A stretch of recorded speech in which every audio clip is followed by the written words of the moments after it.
এই বাইতুল মুকাদ্দাসে এমন কি আছে কেন তারা দিতে চায় না? কারণ এই সেই বাইতুল মুকাদ্দাস যেখানে হযরত আদম আলাইহিস সালাতু ওয়াস সালাম থেকে নিয়ে আমাদের নবী পর্যন্ত 1 লক্ষ মতান্তরে 2,24,000 পয়গম্বরগণের সবার সমাবেশ ঘটেছিল। এই সেই বাইতুল মুকাদ্দাস রে, যেখানে আমার নবীর ইমামতিতে মেরাজের রজনীতে तमाम আম্বিয়া কেরামগণ এই মসজিদের ভিতরে জামাতের সাথে নামাজ আদায় করেছিলেন। কেমনে একজন মুসলমান ইহুদিদের কাছে তুলে দিতে পারে? পারে? কোন পারে? ভাইরা আমার, বাবারা আমার, গভীর মনোযোগ। এখন শুনেন মেরাজের ঘটনাটা একবারে সংক্ষিপ্ত আকারে বলতেছি। নবীজির 43 বছর বয়সে নবুয়ত প্রকাশের 3য় বছর রজব মাসের 27 তারিখে সোমবার ছিল দিবাগত রাত্রে আল্লাহ তাআলা জিবরাইলকে পাঠাইয়া নবীজির দাওয়াত দিয়া আরশ মুআল্লার মধ্যে নিয়ে গেছিলেন। সুবহানাল্লাহ। ও ভাইরা, কি হয়েছিল এই রাত্রিতে? হঠাৎ আল্লাহ তাআলা ঘোষণা দিলেন, জিবরাইল, ও জিবরাইল, জান্নাতের সর্দার ফেরেশতা রিদওয়ানকে ঘোষণা করে দাও জান্নাত যেন সুন্দর করে সাজানো হয়। জান্নাতকে সুসজ্জিত করার জন্য ঘোষণা দাও। জান্নাতের হুরগেলমানদেরকে উত্তম পোশাক আর অলংকার পরিধানের ঘোষণা দাও। সুবহানাল্লাহ। আর জাহান্নামের দারোগা হইল মালিক, এই মালিককে জানায় দাও কমপক্ষে আজকের রাত্রির জন্য যেন জাহান্নামের আগুনকে আর জ্বালানো না হয়।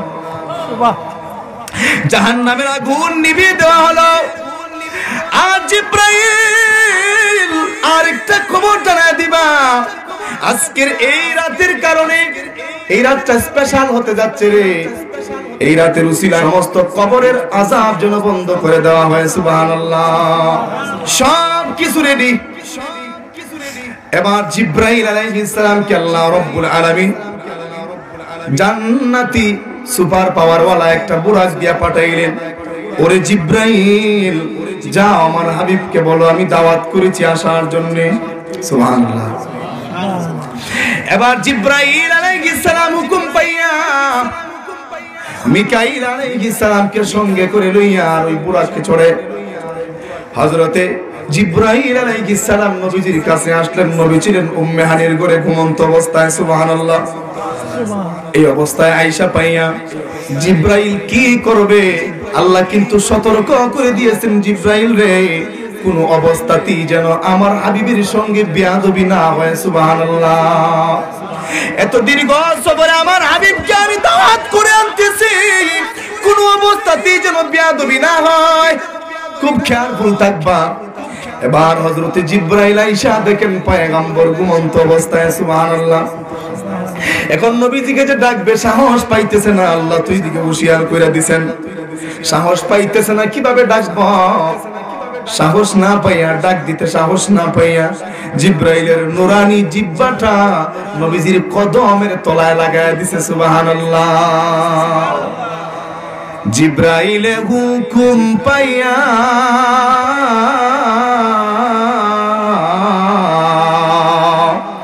জিবরাইলে হুকুম পাইয়া মক্কায় আসলেন দাওয়াত লইয়া। জিবরাইলে হুকুম পাইয়া নবীর কাছে আসলেন দাওয়াত লইয়া। ডাক দিতে সাহস না পে, ডাক দিতে সাহস না পে জিহ্বা কদম তলা, সেই খুশিতে পড়ে সবাই দুরূদ সাল্লে আলা, সেই খুশিতে পড়ুন সবাই দুরূদ সাল্লে আলা। দয়াল নবী যায় দিদারে, দয়াল নবী নিলেন খোদা তাআলা, সেই খুশিতে পড়ুন সবাই দুরূদ সাল্লে আলা, সেই খুশিতে পড়ুন সবাই দুরূদ সাল্লে আলা।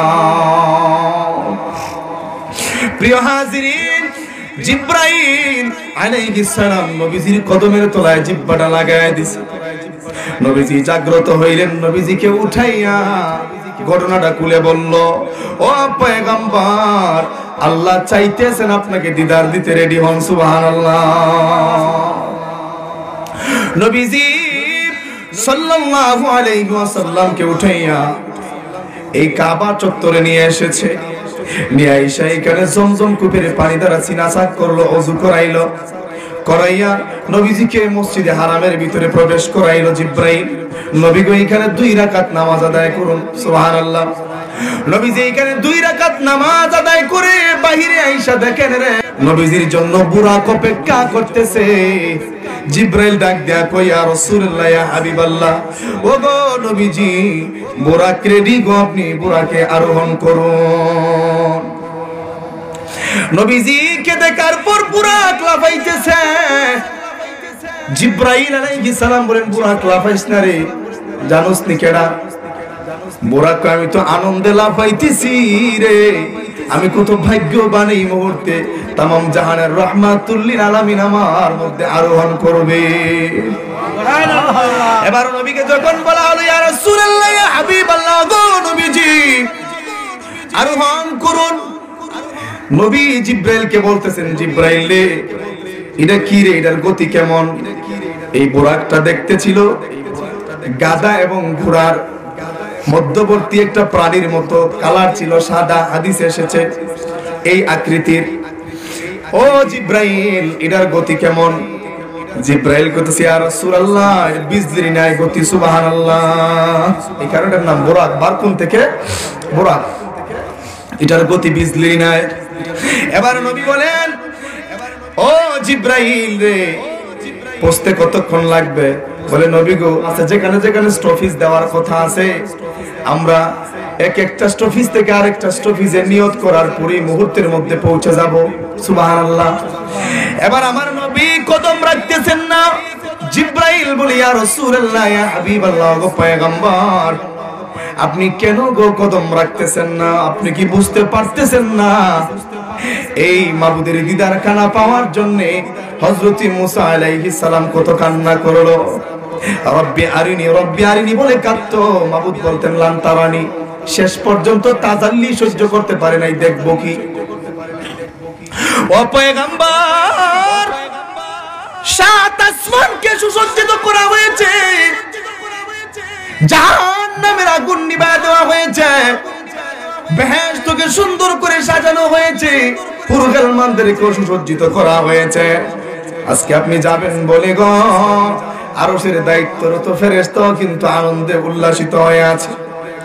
ও পয়গম্বর, দেরি করবেন না, উঠেন। পয়গম্বর বলেন, জিবরিল রে, হাশরের ময়দান যেদিন কায়েম হয়ে যাবে রে, ইসরাফিল আলাইহিস সালাম যখন সিংহায় ফুঁক দিয়ে দিবে, তামাম কবরবাসীরা যখন হাশরের ময়দানের দিকে দৌড়াইতে থাকবে, প্রত্যেকটা কবর থেকে হাশরের ময়দানের দূরত্ব হবে 50,000 বছরের রাস্তা। সুবহানাল্লাহ। আর পুল সিরাতির পুল হবে 30,000 বছরের রাস্তা। ও জিবরাইল, এই কঠিন দিনে, কঠিন মুহূর্তে আমার উম্মতের জন্য এইরকম থাকবে কিনা? কেমন উম্মতের দরদি নবী, এত বড় একটা মুহূর্তেও, এত সুন্দর একটা মুহূর্তে, এত আনন্দের একটা মুহূর্তে উম্মতের কথা, আর যদি কোন উম্মতের কথা ভুলেন না। তায়েফের জমিনে, এই উম্মতের জন্য তায়েফের জমিনে পাথরের আঘাত সহ্য করেছেন। যেই দেহ মুবারকের মধ্যে মশা মাছিকে বসতে আল্লাহ হারাম করে দিয়েছিলেন। সুবহানাল্লাহ। আম্মা জান আয়েশা নবী যখন গায়ের কাপড় সরাইতেন, আম্মা জান আয়েশা রাদিয়াল্লাহু তাআলা আনহা বলতেন, ওগো নবীজি, গায়ে কি এগুলো কোন সময় বসন্ত হইছিল নাকি? আল্লাহর পয়গম্বর বলেন, আয়েশা রে, তুমি জানো না বসন্ত হবে কোত্থেকে? আমার গায়ে তো মশা মাছি বসাই হারাম ছিল, মশা মাছি বসাই আল্লাহ হারাম করে দিয়েছেন, আর সেখানে বসন্ত হবে কোত্থেকে রে আয়েশা? তাইলে নবী গো, কিসের দাগ এগুলা গো নবী? আল্লাহর পয়গম্বর বলেন, আয়েশা রে, এই দাগগুলা হইল আমি যখন দিনের দাওয়াত নিয়ে তায়েফে গেছিলাম, ভাবছিলাম মনে হয় ওইখানে তো আমার দুধ মা হালিমার বাড়ি, মনে হয় ওইখানের লোক আমার সঙ্গে ভালো ব্যবহার করবে, কিন্তু এরা করলো কি, ছোট ছোট বাচ্চাদেরকে আমি নাকি পাগল, আমার পাগল বইলে ওই ছোট ছোট বাচ্চাদেরকে আমার পিছনে পাথর দিয়া লেলায়া দিত। আর এরা না বুঝ যারে আয়সা আমি পয়গম্বরের গায়ের মধ্যে কম করে নিক্ষেপ করতো, আর এইগুলা থেকে রক্ত বের হইতো, কিন্তু আমি সাথে সাথে কোনো ব্যবস্থা নিতাম না, শুধু উম্মতি উম্মতি বলে কাঁদতাম। এর দাগ এখনো রয়ে গেছে। সুবহানাল্লাহ। নবীজি তায়েফেও কান্দেন উম্মতের জন্য, উহুদের জমিনে দান দান মুবারক শহীদ করেছে কাফেরেরা, কিন্তু বদলা নেন নাই, উম্মতের জন্যই ছেড়ে দিয়েছেন, যা বাদ দিয়ে দিলাম। ও দুনিয়ার মানুষ, মেরাজের রজনী তো কাঁদছেন উম্মতের জন্য, এখনো কাঁদতেছেন। আমরা দুনিয়াতে আসার আগে আমাদের জন্য কাঁদছেন, এখনো কাঁদতেছেন। আমরা একদিন থাকবো না, দুনিয়া থেকে বিদায় হয়ে যাব, তখনও পয়গম্বর আমাদের জন্য কাঁদতেই থাকবেন। হাসরের কঠিন ময়দানেও কাঁদবেন। জিব্রাইল বলে, ওগো নবীজি, এই কান্না কবে সমাপ্তি ঘটবে জানতে চাই। পয়গম্বর বলেন, জিব্রাইল, যতক্ষণ পর্যন্ত আমার সবগুলি উম্মত আমি জান্নাতে প্রবেশ না করাইতে পারবো রে, ততক্ষণ পর্যন্ত আমি নবীর কান্না বন্ধ হবে না। সুবহানাল্লাহ। ভাইরা আমার, বাবার আমার, এবার পয়গম্বর এই বুরাকের মধ্যে কদম রাখবেন, কিন্তু না, দেরি করতেছেন। জিব্রাইল কই, নবী গো কেন দেরি করতেছেন? নবী কয়, জিব্রাইল রে, এত দূরের রাস্তা এত অল্প সময়ের মধ্যে পাড়ি দিয়ে দিব, তোমার কাছ থেকে শুনলাম, আমার তো ভয় হয় রে, 50,000 বছরের রাস্তা আমার উম্মত কেমনে পাড়ি দিব। ও জিব্রাইল, ওই দিন আমার উম্মতের জন্য কোন বাহনের ব্যবস্থা থাকবে কিনা? তখন জিব্রাইল আল্লাহর পক্ষ থেকে আদেশ পাইয়া জানায় দিল, পয়গম্বর আল্লাহ জানায় দিয়েছেন, যারা আপনি নবীকে ইতাআত করবে, অনুসরণ করবে, পরিপূর্ণভাবে মানবে, তার জীবনে আপনার আদর্শ বাস্তবায়ন করবে, তাদের জন্য আল্লাহ রাব্বুল আলামিন এরকম বিজলি নাই পুলসিরাতের পুল পার করে দিবেন। সুবহানাল্লাহ। ওই সমস্ত উম্মতদের জন্য, বান্দাদের জন্য আমি ওই দিন আমার ৬০০ নূরের পাখা বিছায় রাখবো গো পয়গম্বর। সুবহানাল্লাহ।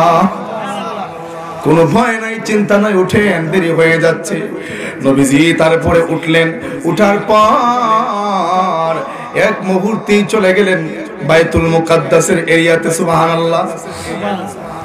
একদম সংক্ষেপ করে বলছি, সময় বেশি বাকি নাই। তো ওই এরিয়াতে যখন প্রবেশ করলেন, রাহমাতুল লিল আলামিন তাকায় দেখতেছেন এই এরিয়াতে আগের মতো পরিবেশ না রে, চতুর্দিকে শুধু মারহাবা মারহাবা আওয়াজ ভেসে আসতেছে। সুবহানাল্লাহ। সারিবদ্ধ ফেরেশতারা দাঁড়ায় আছে, আর হযরত জিবরাইল আলাইহিস সালাম নবীজিকে বোরাক থেকে নামাইয়া কয়, পয়গম্বর আসেন, এই হইল বাইতুল মুকাদ্দাস, এর ভিতরে আসেন। কয়, দুইজন ফেরেশতা দুই দিকে, একদিকে মিকাইল আর একদিকে জিবরাইল, মধ্যখানে আল্লাহর হাবিব সাল্লাল্লাহু আলাইহি ওয়াসাল্লাম। এবার যখন নিয়ে প্রথম কাতারে মধ্যখানে নিয়ে বসাইছে পয়গম্বরকে, এত সুন্দর চেহারা দেখে আরো যারা আছে সবাই শুধু তাকাইতেছে। সুবহানাল্লাহ, সুবহানাল্লাহ। কারে নিয়ে আসলো রে? আনালাইটে পাওয়ার আলোকিত করে লাইছে। সুবহানাল্লাহ। এবার এইখানে যখন বসায় রাখলো, হযরত জিবরাইল আলাইহিস সালাম বাইতুল মুকাদ্দাসের সামনে একটা প্রস্তরে দাঁড়াইয়া, মানে একটা পাথরের উপরে দাঁড়াইয়া আযান দিল। সুবহানাল্লাহ।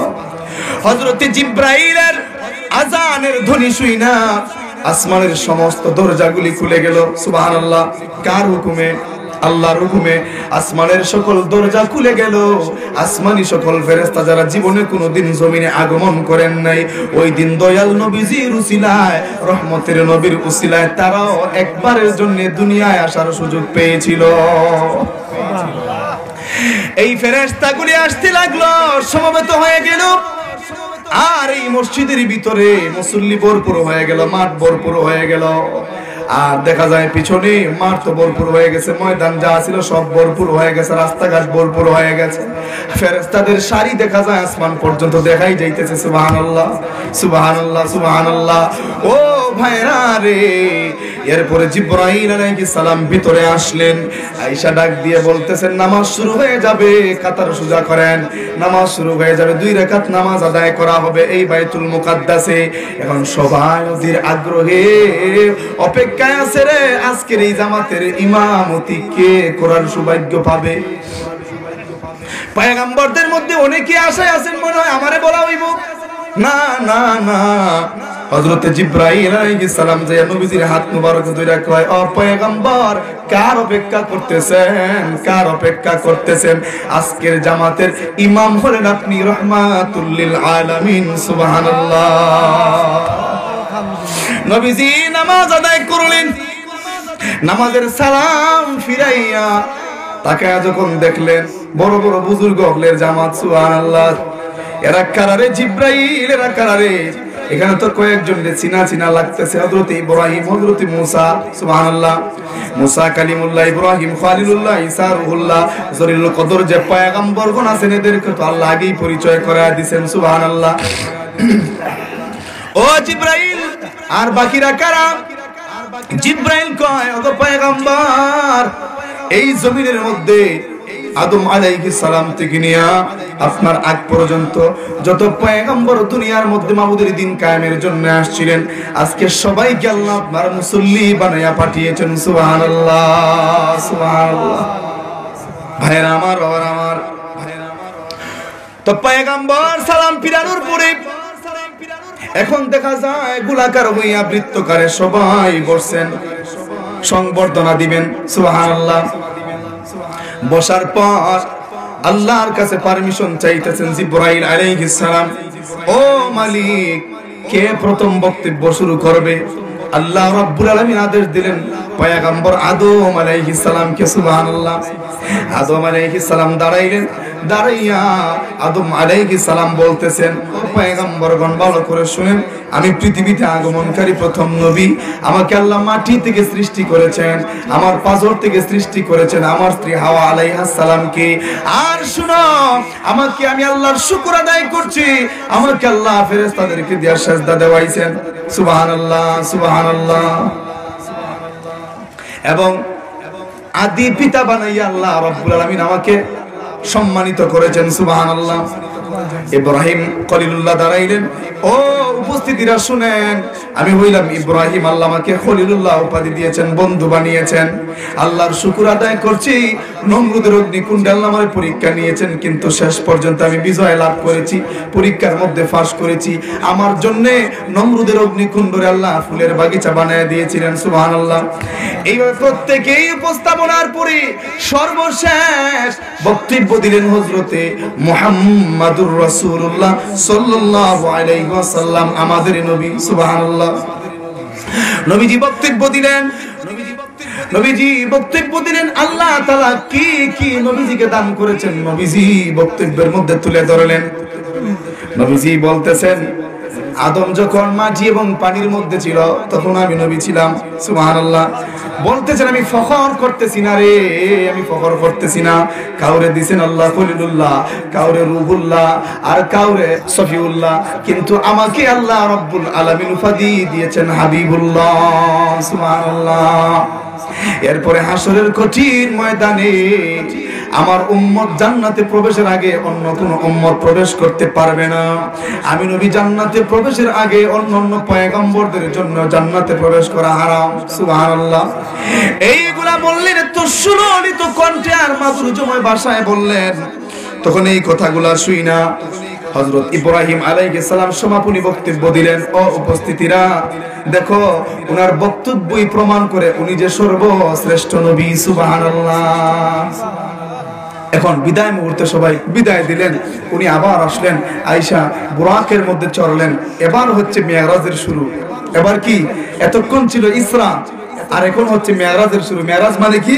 ঊর্ধ্বগমন। জোরে কোন কি? আর জোরে কোন, মিরাজ মানে কি? ঊর্ধ্বগমন। এখন শুরু হইল ঊর্ধ্বগমন। এবার হযরতে জিবরাইল আলাইহিস সালাম ডান দিকে বসছে, নবী মধ্যখানে, বাম দিকে হযরতে মিকাইল আলাইহিস সালাম। দুইজন দুই পাশে বৈশা নবীকে নিয়ে রওনা। প্রথম আসমানের দরজা যায় হাজির, যাওয়ার পথে অনেক কুদরতের নিদর্শন আল্লাহ পাক দেখায় নিলেন। এবার যখন ওইখানে প্রথম আসমানে যে হাজির হয়েছেন, প্রথম আসমানে হাজির হওয়ার পর জিব্রাইল আলাইহিস সালাম ওই প্রথম আসমানের দরজার মধ্যে যে আঘাত করলেন, আওয়াজ করলেন। ভিতর থেকে আওয়াজ আসলো, কে? জিব্রাইল আলাইহিস সালাম বলেন, আমি জিব্রাইল। বলে, সঙ্গে কে রে? বলে, সঙ্গে হলেন আজকে যার জন্য এত কিছু সুসজ্জিত করা হয়েছে, সেই রাহমাতুল লিল আলামিন। সুবহানাল্লাহ। আর জোরে কোন সুবহানাল্লাহ। এবার ওই দরজা খোলার পর ফেরেশতারা একই সুরে বলতে লাগলো, মারহাবা ইয়া রাসূলুল্লাহ, মারহাবা মারহাবা ইয়া হাবিবাল্লাহ, মারহাবা মারহাবা ইয়া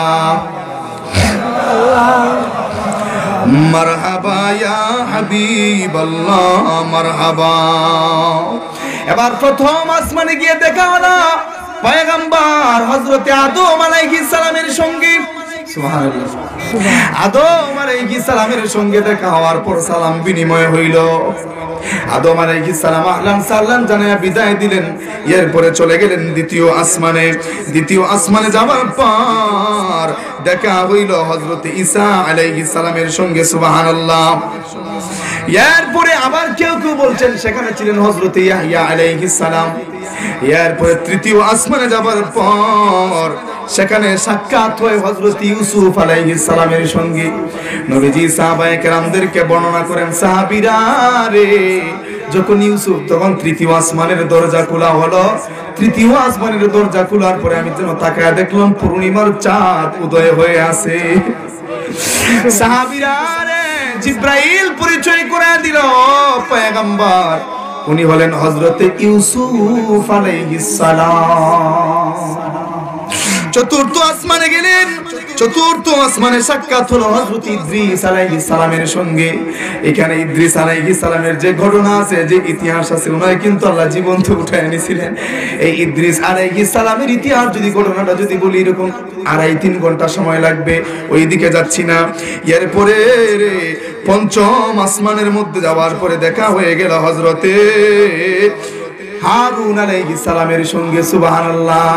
হারুন আলাইহিস সালাম কি চিনেন? চিনেন? হযরত মুসা আলাইহিস সালামের ভাই। কি? হযরত মুসা আলাইহিস সালামের ভাই, যিনি লম্বা ঘটনা আপনারা জানেন। এই ঘটনা বলতে গেলে আবার সূরা বাকারা চলে যাওয়া লাগবে। মুসা আলাইহিস সালামের অনুপস্থিতিতে নবুয়তি আল্লাহ দান করেছিলেন হারুন আলাইহিস সালামকে। আর আরেকটা বর্ণনা হইল মুসা আলাইহিস সালামের কথা একটু অস্পষ্ট ছিল, এই কারণে উনি ছিলেন সুস্পষ্ট ভাষার অধিকারী, এই কারণে ওনাকে দিয়েছিলেন আল্লাহ নবুয়তি। সুবহানাল্লাহ। তো ওনাকে পাইলেন পঞ্চম আসমানে। আর ষষ্ঠ আসমানে দেখা হইল হযরত মুসা আলাইহিস সালামের সঙ্গে। ষষ্ঠ আসমানে যাওয়ার পর মুসা আলাইহিস সালাম সালাম বিনিময়ের পর চোখের পানি ছেড়ে দিয়া বললেন, ও পয়গম্বর, ও পয়গম্বর, খবর কিন্তু শুনেছি আপনি কেন আসছেন? যেই আল্লাহর দিদার পাওয়ার জন্য, যাকে এক নজর দেখার জন্য এত কিছু করলাম গো, কিন্তু তাজাল্লি সইতে পারলাম না।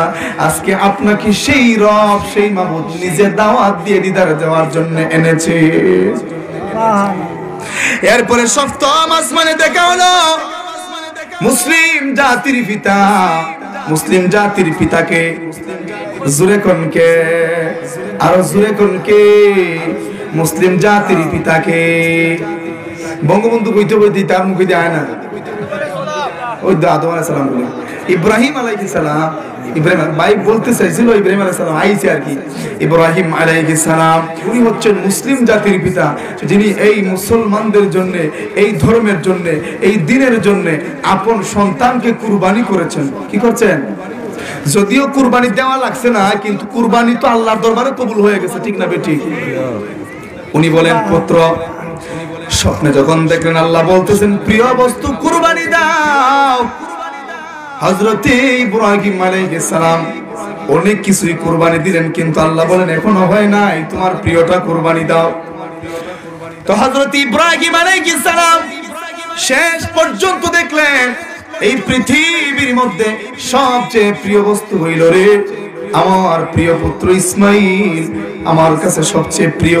মনে হয় আল্লাহ এটাই চাইতেছেন, তাইলে আর দ্বিধাদ্বন্দ্ব করার কোনো দরকার নাই। নিয়ে গেলেন মিনা প্রান্তরে কুরবানি দেওয়ার জন্য। ঘটনা আপনারা জানেন, ঈদের সময় বয়ান শুনেন। قال يا بني إني أرى في المنام أني أذبحك فانظر ماذا ترى। ইব্রাহিম আলাইহিস সালাম সন্তানকে বললেন, ইসমাইলকে বলেন, পুত্র রে, আল্লাহ তাআলা অনুমতি দিয়েছেন, আদেশ করেছেন, অর্ডার করেছেন তোমাকে কুরবানি দেওয়ার জন্য। সুবহানাল্লাহ। আমি স্বপ্নে দেখেছি তোমাকে জবাই করতেছি, কুরবানি দিতেছি আল্লাহর সন্তুষ্টির জন্য। সুবহানাল্লাহ। কার সন্তুষ্টির জন্য? আল্লাহর সন্তুষ্টির জন্য আমি দেখেছি তোমারে কুরবানি দেই। দেখেন যেমন বাবা তেমন ছেলে রে, কি সুন্দর জবাব দেয়। কয় ক্বালা ইয়া আবাতি ফাআল মা তুমার সাতাজিদুনি ইনশাআল্লাহু মিনাস সাবিরিন। আল্লাহু আকবার। কি সুন্দর জবাব দিছে। কয় আব্বা, আর দেরি করার কোনো প্রয়োজন নাই, যদি আল্লাহর হুকুম হয়ে থাকে, ক্বালা ইয়া আবাতি ফাআল মা তুমার, আপনি আপনার আদেশ পালন করুন।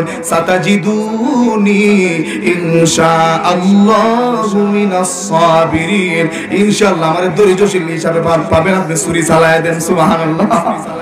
কি সুন্দর কথা, আর কি সুন্দর জবাব। ভাইয়ের আমার দুঃখের বিষয় রে, আমাদের ইমানের কথা একটু চিন্তা করে দেখেন। আমরা তো আর পুত্র কুরবানির আদেশ নাই, গরু কুরবানি, দুম্বা কুরবানি, ছাগল কুরবানির আদেশ, এর মধ্যে 2 নাম্বারের অভাব নাই।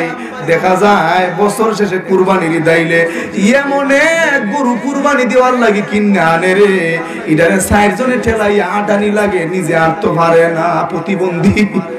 প্রিয় হাজরিন, আমার একদিন 2018 সালে সম্ভবত একজন আমার খবর দিয়েছে, কয় হুজুর আমি খুঁজে আসছি, আপনারে পাই নাই, নাম্বারে না ফোন দিলাম, এখন আমার নাম্বার লাস্টে 99। কি 99? আর বেটায় উঠাইছে 55 না কি তা জানি, ধরছে কুমিল্লার এক বেটে, বুঝছেন? আমি কইতে জিগাইলাই না, যে গরুর মাসলার লাগে আমার আনছো, এটা তো বিডিরে জিগাইলি বলিতে পারতো। গরুর অবস্থা দাইয়া দেখি কি তা জানেননি? গরুর অবস্থা দেখে ওইটা দেখাও না, দামাও না। বুঝেননি আমার কথা? কিছু কইয়া দেন, দেখাও না, দামাও না। এটা গিয়া দেখি এমন এক সুরত, কইলাম এটার বয়স কতই করে দিয়ে আপনার লগে। এটা একটা গাবি, কি গাবি, গাই গরু। তো এটা আল্লাহর রহমতে 5 বার বাচ্চা দিছে। কয়বার? 5 বার দিছে। আর এখন যেটা দিছে গত বছর আরেকটা লিয়ে হইলো 6 বার। কয়বার? আচ্ছা কোন চান এটাতে মরছে না, ওটা একটু শুকরিয়া আদায় করবার কথা। 6 বার এই বাচ্চা প্রসব করার পরে একটা গাভীর আর কি অবস্থা থাকে বলেন আপনারা? কি অবস্থা থাকে? এইটার এখন বেটা দেখছে বাজারে না, কেউ কিনেও না, মাগনা দিল কেউ নিত না, এটা কুনানো না, নিতে নিতে মরি দেবে কি, পরে গাতাই তো কুনানো, বুঝছেন? পরে এখন আমার নিচে হুজুর দেখুন যেন কুরবানি ওই বনি। আমি কই রে ভাই, যেটা আনছো তুমি, এটা তো ওইলো কি, গরুটা তো ফুরান চাল ভাতে বলে, তুমি যদি কুরবানি তো আমার তো ভয় লাগতেছে, আল্লাহ তোমার বাড়িতে গুছ নিবার লাগে আইও, এটা জিকেই তাই কিতা দিলেই তাই। আস্তাগফিরুল্লাহ বলে চিন্তা করেন কি অবস্থা। আর যদি ছেলে কুরবানির অর্ডার হইতো, ছেলে কুরবানির যদি অর্ডার হইতো, আল্লাহু আকবার, আল্লাহু আকবার। এই দেখেন আরেকটা বিষয় বলি, কুরবানি নিয়েও 2 নাম্বারই হয় কি হয় না। ভাই টাকা পাঠায়, ধরেন আপনার ভাই, এটা একটা মাসালাও বটে, ভাই বিদেশ থেকে সে লন্ডন আমেরিকাতে থাকে, আমাদের এদিকে তো বেশি এগুলাই, লন্ডন আমেরিকাতে থাকে, মধ্যপ্রাচ্যে থাকে, সে ওইখান থেকে 50,000 টাকা দিল কুরবানির নিয়তে। 50,000 দিছে কুরবানির নিয়তে। এখন দেখেন আপনি ধরেন 48,000 টাকা দিয়ে গরু কিনলেন, রয়েছে কত? অথবা 45,000 দিয়ে কিনলেন, মানে 45 ছিল আপনার উদ্দেশ্য 50 দিয়ে কিনার, কিন্তু 45-এ সুন্দর একটা গরু পাইয়া লাইছেন, কিনা লাইছেন, এখন রইল কত? এখন মনে কি দা এখানো কিনিলেই দেন এক বানা খিচবিরি জ্বালাই নুফরিতে লইলি দেন এক বান্ডিল, ওইটারে খিতা পাইবা বিড়ির নাম দিনি না, নাসির বিড়ি, ইতার দুধ গেছে কি, নাসির আবুল শেষ বহুত আগে, এখন বেনসন কি ওইটা বার হয়েছে রে, নামও পাই না রে, এটা বার হয়েছে। এখন আপনি যদি মনে করেন যে দাম যেহেতু পাইছাবে দিস না আর কিছু ফ্রিজে লইলি দেন, এখনো কটা আঁকিস বিজার গ্যাস লাইট তে কিন্তু বাদামি টাইট, সাবধান, যেটা উপরিব এটা রাইখা দিবেন। ওই যে শ্রমিকরা যে ঈদের দিন গুস্ত মুস্ত কাটবো না, এরারে দেয়া দিবেন, আর নয়তো এটা ইয়া করে দিবেন। গরিব দুঃখী যারা আছে তিন মিসকিনকে দেয়া দিবেন ঈদ কইরা লাইবনে। সুন্দর না সিস্টেমটা? কারণ উনি কুরবানির নিয়তে দিয়েছে, এটার মধ্যে বিড়ি ধরাইলো কিতা। এই অভ্যাস পরিত্যাগ করা দরকার আছে কিনা নাই? কোরবানি যদি কবুল হতে হয় এগুলা মনে রাখবেন। এরপরে কুরবানি কবুল হইব 10 তারিখ, ঈদের নামাজ পইরা আইসা জবাই কইরা সঠিকভাবে বন্টন করলে পরে হুলুসিয়ত যদি থাকে তারপর কবুল। ও মা, ইবারে কুরবানি হইব 10 তারিখ, গত মাসের 18 তারিখ আইনা তোর আছে ফ্রিজ একটা কিস্তির উপরে বিয়াত পাইছিস একটা, এটা তো আসুই নয় আর একটা লইলি যে কিস্তি দেয়া। বুঝা যায় তারে আল্লাহ কইছেন রে তোরিটা আমি পয়লা নম্বরে কবুল করে লিছি, তুই এখন ফ্রিজ কিন না হিট দিতে থাক, কুরবানিতে ওই লুগাই লিতে। আছে কিনা নাই? এই হলো আমরার পরিস্থিতি। ভাই আমার দুঃখের বিষয়, আজকে যারা আমরা কুরবানি দেই, আমরা তো কুরবানি যে দিই অবশ্যই আমাদের সামর্থ্য আছে যে কুরবানির পরবর্তী সময়ে 2 কেজি 3 কেজি একসাথে কিনা খাওয়ার সামর্থ্য আছে দিকেই তো আমরা কুরবানি দেওয়ালা, ঠিক না? আর যারা আইসা এই পলিথিন লই আমাদের বাড়ির পাশে দাঁড়ায় থাকে, এরা একসাথে এই 700 টাকা কেজি কইরা 2 কেজি কিনা খাওয়ার সুযোগ নাই। ইনকাম করে দিন 400 টাকা, সে তারই সন্তানদেরকে দেখে যে 1 কেজি আনলে পুষাইতো না। এরকম ফ্যামিলি আছে কিনা নাই? বড় কষ্ট লাগে এগুলো যদি আপনারা দেখতেন। আপনারা তো জানেন না, এই যে রাত্রে গভীরে অনেক জায়গাতে ঢাকা, চট্টগ্রাম, সিলেট, সাতক, ফেন্সিগঞ্জ, এই সুনামগঞ্জ, এই ব্রাহ্মণবাড়িয়া, বৈরবীগুলা থেকে যে মাহফিল টাফিল শেষ করে আসে, আসার সময় দেখি যে গল্লির মধ্যে আপনি জাজিমের বিছানায় ঘুমাইয়া এখন মশা বেশি আইছে। জাজিমের বিছানায় ঘুমাইয়া আজকে দি ঠান্ডা বেশি লাগে। জাজিমের বিছানায় উপরে লন্ডনের ইকো পার্লারের এই কম্বল গায়ে দিয়া কয় কি তারে টিভির দিকে ডিসলাইনের সমস্যা করে, রিমোটও বাইরে ভালো লাগাইয়া আতেনি না নাই আছে। আর ঘরের মাঝে কথা আছিল ঘুমানোর সময়, কথা আছিল নবীর সুন্নত পালন কইরা ঘুমাইবো, ওযু কইরা ঘুমাইবো, কথা ছিল ওযু কইরা সূরা ফাতিহা 4 বার, সূরা ইখলাস 3 বার, দুরূদ শরীফ 10 বার, কলিমা শাহাদাত 4 বার, আস্তাগফিরুল্লাহ 10 বার, এগুলা পড়া ঘুমাইবো। ইটা কিতা করব? ইটা খাইয়া আইই ফ্যাক্টরি উল্টা আল্লাহ দিসলারে দেখো ভালোই টুনা লইছে। এরপরে খাইয়া উল্টা পরে কইরা ওই পুরিরে ডাক দেয়, ময়মনা কই গো? জি আব্বা, তোর মা গ্যাস লাইট নিছিল কই তুইছে দেখছাই আজ না দে গ্যাস লাইটটা এমনি উতুতাইয়া দরাইয়া কে রাস্তা ফিলার সুবহানাল্লাহ কে উযু আর গোসল লাগা দিয়ে দেন হারবার টানে আর ইটারে বাইরে কয় এটা কোনটা আজকে দরছিল টিভির মাঝে আসেনি না নাই? যখন আছে কিনা নাই? কথা ছিল কি আর করতাছে কি? কথা ছিল কি করতাছে কি? ওযু করে যদি ঘুমাইতো তাইলে হাদিস শরীফের মধ্যে আসছে একজন ফেরেশতা সারা রাত তার মাথার কাছে বসে তার জন্য মাগফিরাতের দোয়া করতে থাকতো। সুবহানাল্লাহ। আর ওই রাতে যদি আপনি মারা যান, যেই রাতে ওযু করে ঘুমাইছেন, এই রাতে যদি আপনি মারা যান, ভাগ্য যদি ভালো থাকে ওই রাতে মারা যান, তাহলে হাশরের ময়দানে শুহাদায়ে কেরামগণের সঙ্গে উঠবেন। সুবহানাল্লাহ। জোরে কোন সুবহানাল্লাহ। আর 4 বার যদি ওযু করে ঘুমানোর পরে 4 বার যদি সূরা ফাতিহা পড়া ঘুমান, মানে আলহামদুলিল্লাহ সূরা কি আলহামদুলিল্লাহ, লম্বা একটা তাফসীর সূরা আলহামদুলিল্লাহর উপরে আমার প্রায় 1-1.5 মাসের কষ্টের ফসল ইউটিউবে আছে, আপনারা সময় থাকলে শুনবেন। সূরা ফাতিহার তাফসীর লিখে আমার নাম দিয়ে সার্চ করবেন, দেখবেন যে সূরা ফাতিহার মধ্যে কি যে আছে।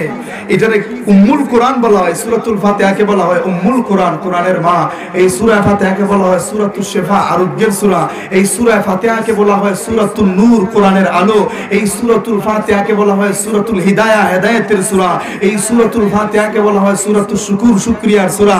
এই সূরাতুল ফাতিহাকে বলা হয় সূরাতুন নাজা, মুক্তির সূরা, নাজাতের সূরা। এই রকম প্রায় তাফসীরের রুহুল মাআনির মধ্যে সূরা ফাতিহার 40টা নাম আছে। সুবহানাল্লাহ। কয়টা নাম?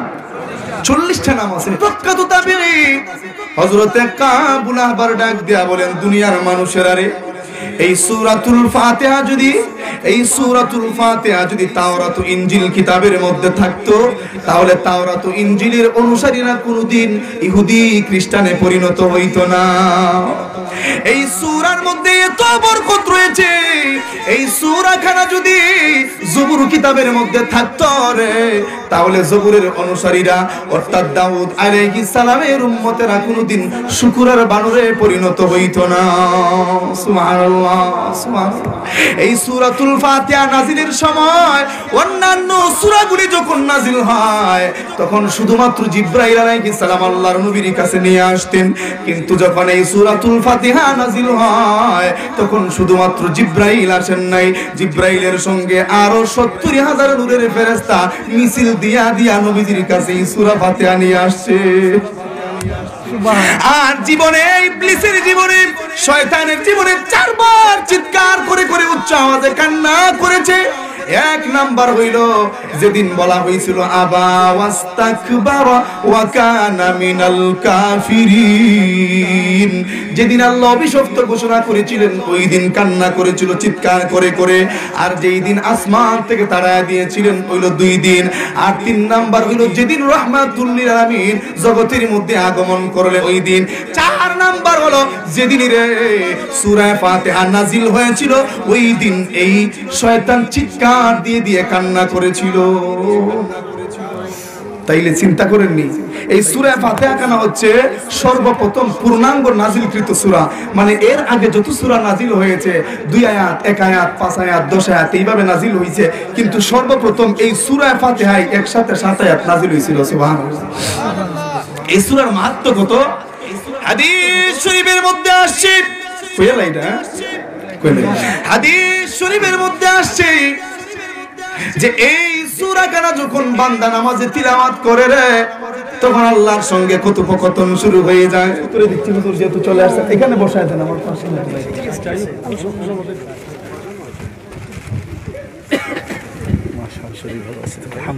আমার শরীরটা খুবই খারাপ, আমি ভাবছিলাম হয়তো আমার আগে আপনার দিয়ে দেবো, কিন্তু সুযোগ করতে পারছি না। ভাইরা আমার, তো এটাও শেষ করে দিই, এটাও শেষ করে দিই। সপ্ত আকাশ, এরপরে সিদরাতুল মুনতাহা, এরপরে লা মাকানে মাবুদের সঙ্গে দিদারের পরে কথাবার্তা হইল। এই কথাবার্তার শেষে আল্লাহ তাআলা এই নবীকে জিজ্ঞেস করলেন, নবী গো আপনি আমার জন্য কি নিয়ে আসছেন? নবীজি বললেন আত্তাহিয়াতু লিল্লাহি, আমার শরীর সম্পদ, আমার জবান এবং আমার উম্মতের সমস্ত ইবাদত আপনার জন্য নজরানা হিসাবে পেশ করলাম। সুবহানাল্লাহ। এরপরে নবীজি এই যে হাসরের ময়দানে যে সুপারিশ করবেন এই সুপারিশের পারমিশন পাইলেন। এরপরে নবীজি উপহার স্বরূপ আমাদের জন্য নামাজ নিয়ে আসলেন। কত রাকাত আনলেন, কেমনে আনলেন, কি করলেন সবই আপনারা জানেন। এখন যেহেতু চলে আসছে এখানে এটা বলে শেষ করে দিই, এই নামাজ পড়ার দরকার আছে কিনা নাই? জোরে করে আছে কিনা নাই? এই কিতাবের মধ্যে আসছে আল্লাহ রাব্বুল আলামিন জানায় দিবেন যখন বান্দা নামাজে দাঁড়ায় আল্লাহু আকবার বলার সঙ্গে সঙ্গে আল্লাহ যখন দেখেন এই বান্দা আল্লাহকে দেখে নাই, তারপর আল্লাহ মহান বইলা স্বীকৃতি দিয়েছে, তখন আল্লাহ সন্তুষ্ট হইয়া ওই বান্দা আর আল্লাহর মধ্যখানের পর্দা উঠায় নেন। জোরে কোন সুবহানাল্লাহ। পর্দা যখন উঠায় নেন রে এরপরে বান্দা শুরু করে আলহামদুলিল্লাহ সূরা শুরু করে। যখন বলে আলহামদু সমস্ত প্রশংসা, আল্লাহ ডাক দেয়া বলেন কার জন্য সমস্ত প্রশংসা? বান্দা বলে লিল্লাহ, আল্লাহর জন্য। তখন আল্লাহ বলেন ওই আল্লাহ কে রে? বলে রব্বিল আলামিন, সমস্ত জগতের প্রতিপালক। আল্লাহ বলেন ওই সমস্ত জগতের প্রতিপালক সম্পর্কে তোমার ধারণা কি? তখন ডাক দেয়া কয় সমস্ত জগতের প্রতিপালক সম্পর্কে আমার ধারণা হইল তিনি রহমান, তিনি রহিম। সুবহানাল্লাহ। আল্লাহ তখন বলেন আর কি জানো তার সম্পর্কে? বলে তিনি হলেন বিচার দিবসের মালিক, মালিক ইয়াউমিদ্দিন। আল্লাহু আকবার। তিনি হলেন বিচার দিবসের মালিক। তখন আল্লাহ বলেন বান্দারে যা বলেছ সত্যই বলেছ, যা বলেছ সত্যই বলেছ, আমি সেই বিচার দিবসের মালিক মহান আল্লাহ। জোরে কোন সুবহানাল্লাহ। এ বান্দা আমি সেই আল্লাহ, আমি বিচার দিবসের মালিক, এবার বলো তুমি কি চাও? তখন বান্দা কয় ইয়াকা নাবুদু ওয়া ইয়াকা নাস্তাইন। আল্লাহ আমরা তোমারই একমাত্র তোমারই ইবাদত করি আর তোমার কাছেই সাহায্য প্রার্থনা করি। ইবাদত চলবে কার? জোরে কোন কার? সিজদা পাওয়ার যোগ্য কে? আর জোরে কোন কে? আল্লাহ। সাহায্য চাইবো কার কাছে? যত সাহায্য লাগে কার কাছে চাইবো? ওমাইয়া তাওয়াক্কাল আলাল্লাহি ফাহুয়া হাসবু। যারা আল্লাহর উপর ভরসা রাখে আল্লাহ তাদের জন্য যথেষ্ট হয়ে যায়। এরপরে বলা হয় বান্দারে তুই যে তুই স্বীকৃতি দিছস আমার ইবাদত করস, আমার কাছে সাহায্য চাস, ও বান্দা বল তোর কি চাওয়া আছে? বলে ইহদিনা, আমাদেরকে পথ প্রদর্শন করো। আল্লাহ বলেন কোন পথ? বলে সিরাতুল মুস্তাকিম, সরল সঠিক পথ। সুবহানাল্লাহ। বলে সরল সঠিক কিরূপ সঠিক পথ চাও? বলে সিরাতুল লাযিনা আন'আমতা আলাইহিম, যেই পথে তোমার নিয়ামত প্রাপ্ত বান্দারা চলে গেছেন, যাদের প্রতি তুমি দয়া করেছো, তাদের পথ চাই। আল্লাহ বলেন কবুল করে নিলাম। আর কি বলে? গায়রিল মাগদুবি আলাইহিম ওয়ালাদ-দাল্লিন, তাদের পথ না যাদেরকে তুমি গজব দিয়েছো, তাদের পথ না যারা পথভ্রষ্ট হয়ে গেছে। আল্লাহ বলেন ফেরেশতারা রে সাক্ষী থাকো, আমি আমার বান্দার ফরিয়াদকে কবুল করে নিলাম। সুবহানাল্লাহ। তখন বান্দা বলে আমিন, ফেরেশতারা বলে আমিন। এক পর্যায়ে এই বান্দা যদি মন থেকে তিলাওয়াত করে থাকে, আল্লাহ রাব্বুল আলামিন তাকে ওলি বানায় দেন। সুবহানাল্লাহ।